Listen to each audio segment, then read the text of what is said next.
Blockchain is not it's not a joke anymore. Do you think that blockchain, the people that are involved, interested, and comprehensively understand what blockchain is, are there more or less of them than people that are in cults? There are vastly more paying attention Than people in cults? Yeah. Well, I what mean, do you you'd have call to a define cult? it. Yeah, you'd have to define I a cult. think that's way off, because I think there's like 1 billion Catholics. Well, if you're going to call Catholicism a cult, It's a cult. I grew up in it. Okay. It's 100%. It's just a cult with 1 billion people. Well, whenever you got a guy who dresses like a wizard and he's sitting on a golden throne. And oh boy, we're here, are we? People. Yeah, I mean, but that is why this is a problem. Is that there's many people that live their lives by these ridiculous ideologies that are illogical. Okay, so I'm gonna challenge you on this. Protect them from predators and Facebook likes. I'm going to challenge you on this. Please do. Catholicism is not a cult. What is the difference between a cult? I had a bit for my act. Let me just. Sure. A cult is bullshit, and it's created by one person, and he knows it's bullshit. In a religion, that guy's dead. Okay. So let me. This is rough territory. But for you, okay. Let's say for me, this is every day. Let's say, yeah, all right. Let's say Moses comes down the mountain with the tablets. Oh, that dude. Okay, I don't know if Moses did come down the mountain with the tablets. I don't think he did. Let's say he did. But okay. Did he know he was bullshitting people? Well, do you know what religious scholars actually believe in Jerusalem? Actually, believe that was all about now the whole burning bush. Tell me. They believe it was the acacia bush, which is rich in DMT, and they think the metaphor of the burning bush was actually a psychedelic experience, and that Moses, during this psychedelic DMT experience, came back from the other dimension that you go into when you go into the DMT trance, with all this really these standard messages that I myself have gotten from these psychedelic experiences, that you have to treat each other as if we're all one, and that our separations are all illusions, that you are literally living a life that if I was born in your body and I had your genetics, I would be you and you would be me, because we are all the same. And our differences are really what the illusion is. We are these temporary beings, and that negative thinking and negative feelings and all these things manifest themselves in negative actions and negative thoughts, and you can change that. You can change the frequency in which you exist in this world. Okay. Like, this is essentially what the 3,000-year-old version of Moses, or more than that, Moses' tablets were. That they were, God was the burning bush. Perfect. Right. So let me ask you a question. You've done some hallucinogens. Oh, yeah. And you've had some insight. Yeah. And that insight had something to do with treating people well. Yes, it definitely did. Okay. Was it true? Well, it definitely has benefited me. True or false, if you ask me, is it true that you have had positive experiences from psychedelic drugs where you have interpreted those experiences and improved your life? Yes, that's true. Okay. So if you now go and you convey that thing to somebody who hasn't had the experience themselves, is it bullshit? Well, here's the thing about psychedelics, as opposed to all the other ideologies, is that they're very repeatable. You don't have to believe in DMT. If you smoke it, you're going to experience it whether you believe in it or not. Right. And actually, I think this is, I am a cautious fan.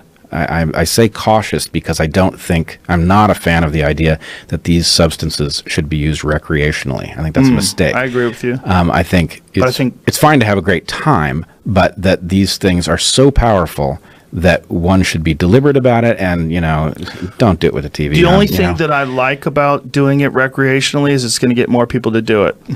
And that if you think it's recreational and then you do it, there's going to be a certain percentage of those people that go, what was that? That's not what I thought it was. I thought I was going in there to have a good time, and I just communicated with God.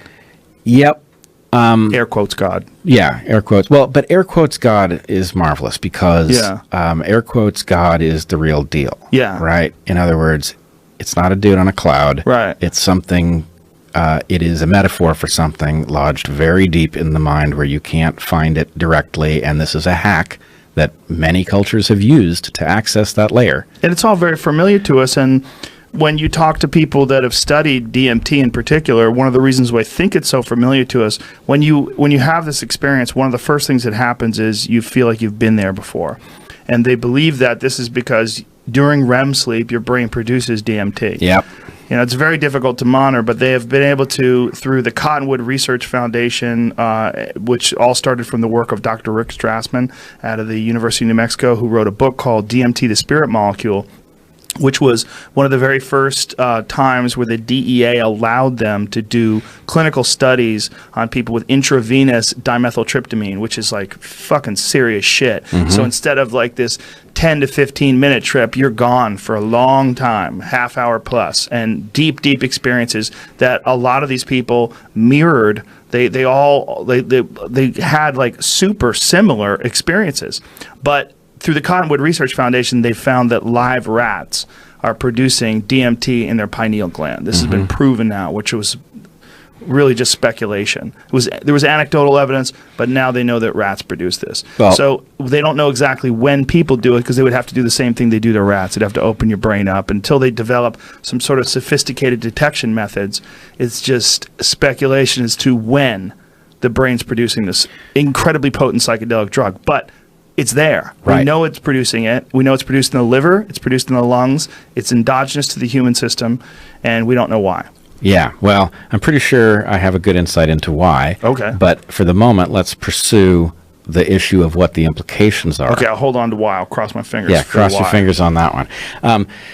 The story you've just told is perfectly plausible, whether it's 100% accurate or not, and we don't know. Right. But the idea that your mind contains mechanisms that go into some sort of psychedelic state without your conscious mind being able to tap into it, so your conscious mind walks around during the day not realizing that you're tripping at some other moments for some purpose, it's all very interesting. You're not tripping in your sleeping mind for no reason at all. You're doing it for productive reasons. Logically speaking, it has to be the case that if you're burning energy and going through the costly exercise of thinking, even in this psychedelic way, that it's happening for a reason, right? And that means that we have carried this with us from an ancestral state into the modern state, and we now have molecules that we can trigger it when we want to. That gives you access to a style of thinking that you're telling me has altered your understanding of your relationship to other people, and that it metaphorically lines up with what you often hear delivered in religious terms, right? Abstractly, yes. Right. Yeah. And so when you say Catholicism is a cult, I don't agree, because Catholicism historically must have been delivering messages that caused people to correct their thinking in ways that made them collaborate more effectively, that made them better able to find the opportunities in their environment. I'm not advocating that we should sign up for belief systems that are at odds with our modern environment. But one thing we can say, I believe for sure, is that religions that have stood the test of time did so because their value to the people who believed in them was so great that those that disbelieved were outcompeted. Now, so we get into trouble in the modern circumstance because we can look at many of the teachings of any of these ancient religions and we can compare them to what we learn scientifically and detect that there's something not right. Can I stop you there? Sure. Scientology, is that a cult? Too early to tell. Okay, but let's stop. Well, because we know the guy who created it. Well, we do, but we all, so let me drag you back. Okay. So, by the way, I'm very uncomfortable with Scientology and what it does. But the problem is, as Scientology itself points out, if you looked at the inception of something like the Catholic Church, you might be equally troubled. Sure. Which is why I think they're both cults. Well, but let's be careful about that. Okay. So what do you think a cult is? What do you think a cult is? Well, I think a cult is the predatory version. It is tapping into people's natural tendency to believe in what I call metaphorical truths, and it is using it very often to extract resources from them. Like the Catholic Church. Well, no, not like the Catholic Church. The Catholic Church is so long-standing, and the population that has... I guess what I would say is if a population succeeds by believing in these things, then cult is not the correct... I think you and I have different terms we're using different definitions of the word cult then. But let me there's a very interesting comparison. So Joseph Smith, who started the Mormon Church, had a competitor. At 14. Right. He had a competitor at the time. There's a book called The Kingdom of Matthias, right, about his competitor at the time. And to me, the two looked equally plausible, the story that they were selling. Now, Matthias never had more than 30 followers, and his religion died out, and Joseph Smith won, and the Mormon Church is obviously a real thing.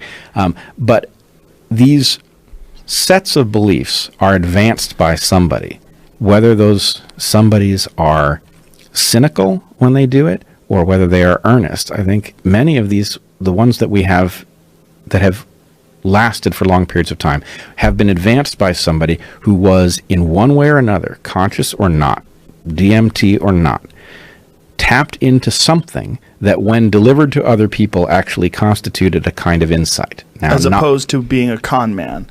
Right. Okay. And so the origins of the Catholic Church most likely came from some desire for order and a scaffolding of how to behave and to give people rules and structure for how to get through this life with the most amount of positivity and love. And by disciplining them and having these grave punishments being held over their head, burning in the fires, the pits of hell, if they decide to have sex with another man, or wear two different types of cloth, or whatever the other silly things that were in the Old Testament. By doing this, what they've essentially tried to do was offer people structure. No, it's not really structure. It is an analog for truths that can't be spoken literally because nobody knows how to phrase them. So let's deal with the church on the one hand and Moses on the other. Okay. Moses is obviously important in Jewish history. If Moses ate some DMT from the acacia bush, they think it was smoke. Oh, he smoked it. That's why the whole thing, the burning bush. Okay. So let's say he smoked it. Let's say he was super savvy and far-sighted, and obviously he didn't know anything about molecules. Right. But suppose that he had some ancient model of something, and there must have been something in that plant that caused crazy things to happen. Let's suppose he didn't believe that he had contacted God, or that God had contacted him. But he woke up from the thing and was like, wait a minute, I know what these people are doing wrong. I'm going to write it down and tell them came from God. Right. Is Judaism now a cult? I think they're all cults. I think all ideologies are cults. I don't know. I don't think there is any one person who wrote, first of all, when you're dealing with Christianity, you're dealing with translations, right? Or Judaism. You're dealing with like ancient translations of languages that aren't even spoken anymore. Right. And you're also dealing with an oral tradition of who knows how many years before it was ever bothered to be written down. But, right. But written down by people. And then people decide what stays in and what doesn't. They change the rules. Like the priests used to be able to marry. Priests in the Catholic Church, the Pope used to have wives. Sure. They ran armies. I mean, this is clearly something that human beings have a hand in manipulating and changing, and they do it for the benefit of the structure itself. Well, they're not doing it for the benefit of the human beings that are a part of it. They're doing it for the benefit of the structure itself. Oh, that I don't agree. What's in what case? With like the money and the amount of power? I'm not saying you don't have corruption in all of these structures. Okay. You do. But I am saying that there is this is exactly parallel to what we were talking about before. There is the predatory version, which I would call a cult. Right. And there is the earnest version, which I would not call a cult. Now, I'm very uncomfortable with any of these things governing policy in the present because none of them have a literal relationship with reality that allows them to deal with the fact that we've got all these new problems for which there's no religious wisdom. Maybe there's a problem in the word cult. Maybe we should just say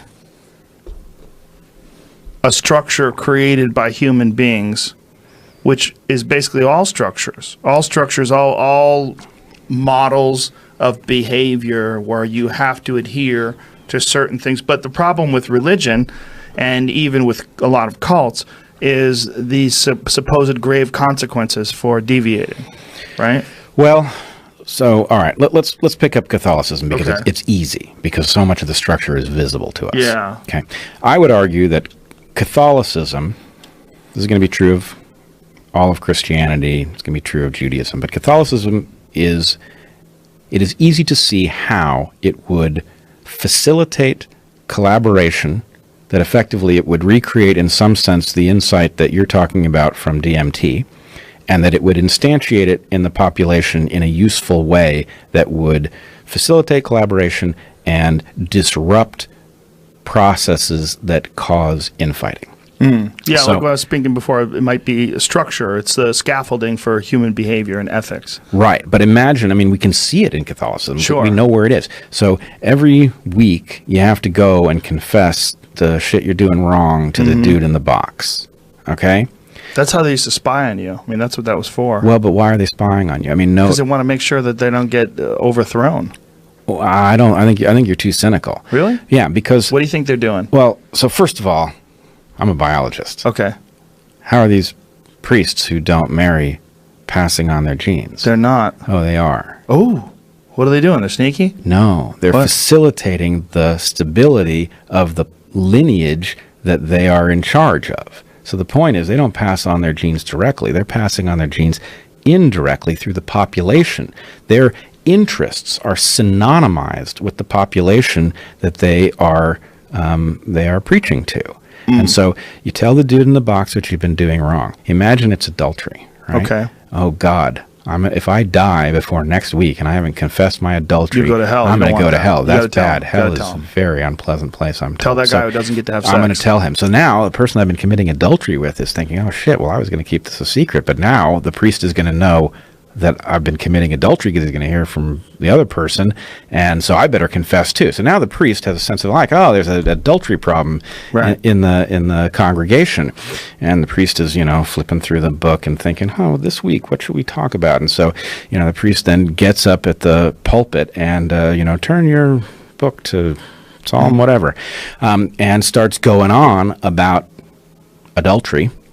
And the people in the congregation who are engaged in adultery are thinking, oh, shit, this is God talking to me directly. God knows what I've been up to, and he's not happy, and that's why we're reading this psalm. I better cut it the fuck out, right? So my point is, the dude in the box, he's taken a vow of poverty. He's living in the church. He does well when the town does well. He's not having babies of his own, so he can't really get ahead by himself. He gets ahead, genetically speaking, when the town does well.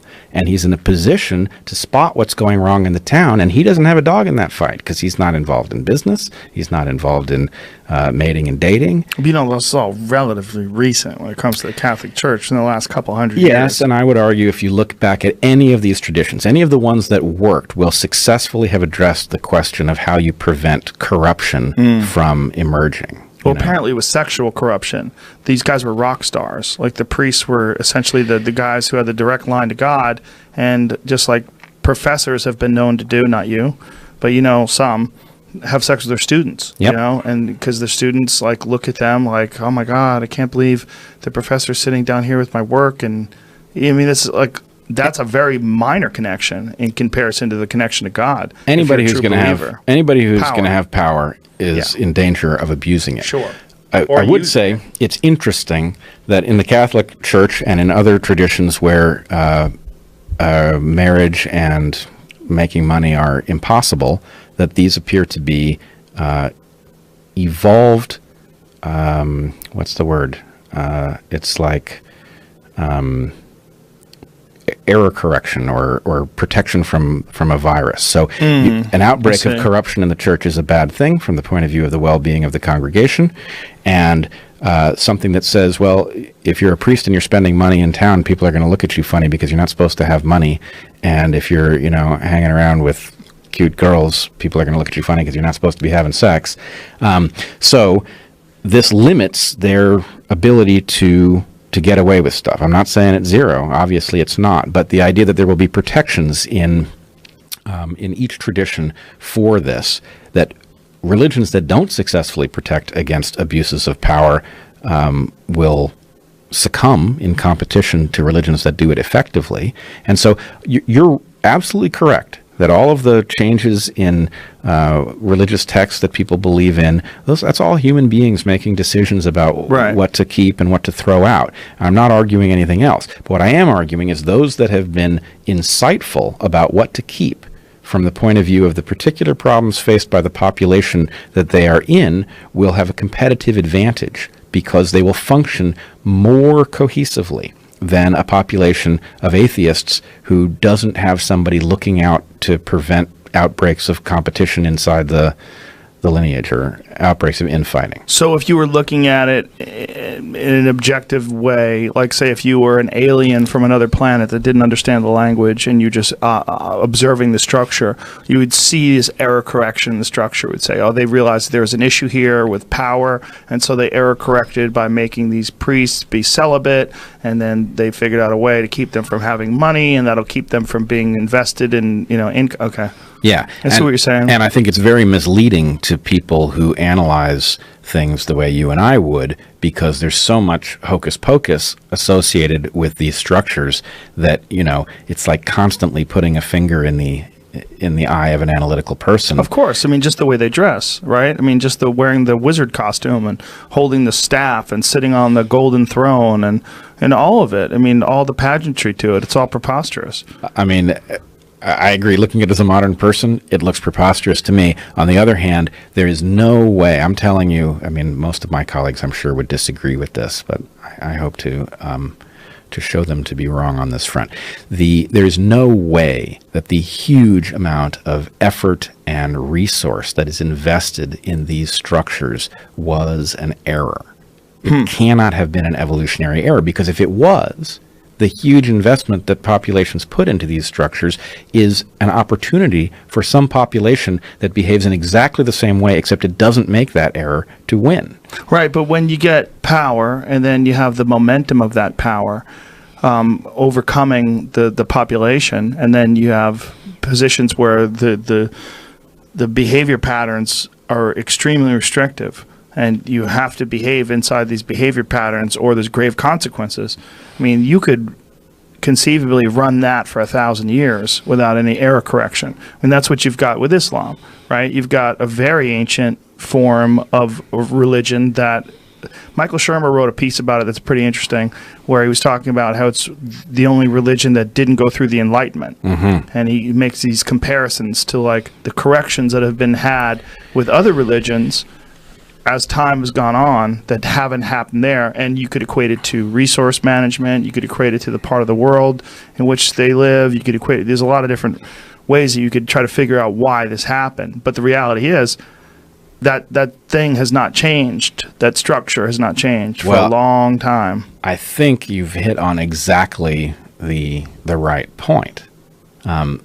Islam's mechanism for preventing outbreaks of parasitism was to hard code the thing. And this is a tragedy, because what it means is that where Islam needs to update, it doesn't have the mechanism for doing it. So but also has a built-in way to keep people aboard. Like if you become an apostate, that you're allowed to, you can kill them. Right. You can kill apostates, which is, there's no other religion that we have right now that operates like that. It has draconian punishments. Imagine if Scientology did that. Right. Well, I mean, Scientology obviously has a huge number of completely unacceptable mechanisms to keep people from leaving. Right, but how is that not a cult? Since it was created by a science fiction writer, literally out of nowhere. I'm going to be horrified if I said it wasn't a cult. I think what I said is it's too early to tell. Right. So but how is that possible? Okay. So there could be some benefits in the future if Scientology continues to evolve and self-correct. It could get to the point where it's a behavior pattern that could be complementary and perhaps even beneficial to people. I do not believe that this is where it is headed. But if 1,000 years from now it had flourished and the population that believed these things was successfully growing, you'd have to say, well, there's something in that set of beliefs that's working for these folks. Right. So anyway, I'm not arguing that it isn't a cult. It has lots of hallmarks that make me think I'm troubled by it. Well, including, much like Mormonism, you know the guy who made it. But this, and unlike Mormonism, which was in 1820, we have video.